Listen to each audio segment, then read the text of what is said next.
بسم اللہ الرحمن الرحیم۔ السلام علیکم ورحمۃ اللہ وبرکاتہ۔ عابد راجہ چینل کی طرف سے آج میں اپنے دوستوں کو بہت کی پیاری دعا پڑھنا سکھاؤں گا جو رسول اللہ صلی اللہ علیہ وسلم نے خود فرمایا کہ یہ پڑھنا ہے۔ اس سے پہلے میں اپنے تمام دوستوں سے گزارش کروں گا کہ اگر آپ نے ابھی تک میرے چینل عابد راجہ کو سبسکرائب نہیں کیا تو ضرور کر لیں۔ تو سٹارٹ کرتے ہیں۔ بسم اللہ الرحمن الرحیم۔ دنیا اور آخرت کی بلائیاں مانگنا۔ ایک مرتبہ رسول اللہ صلی اللہ علیہ وسلم کسی مسلمان کی عیادت کے لیے تشریف لے گئے۔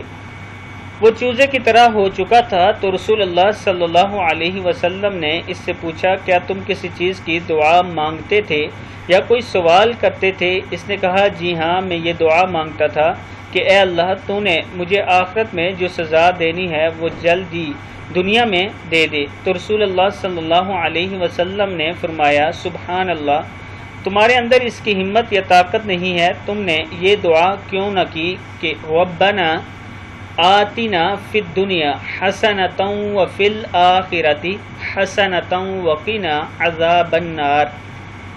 کیا ہے؟ ربنا آتنا فی الدنیا حسنۃ وفی الآخرۃ حسنۃ وقنا عذاب النار۔ اے اللہ، ہمیں دنیا میں بلائی عطا فرما اور آخرت میں بھی بلائی عطا فرما اور ہمیں آگ کے عذاب سے بچا لے۔ پھر نبی اکرم صلی اللہ علیہ وسلم نے اللہ سے اس کے لیے دعا کی تو اللہ نے اسے شفا دی۔ صحیح مسلم کی حدیث ہے۔ میں اپنے دوستوں سے گزارش کروں گا کہ اس ویڈیو کو آپ نے آگے ضرور شیئر کرنا ہے تاکہ دوسروں تک یہ ویڈیو پہنچ سکے۔ السلام علیکم ورحمۃ اللہ وبرکاتہ۔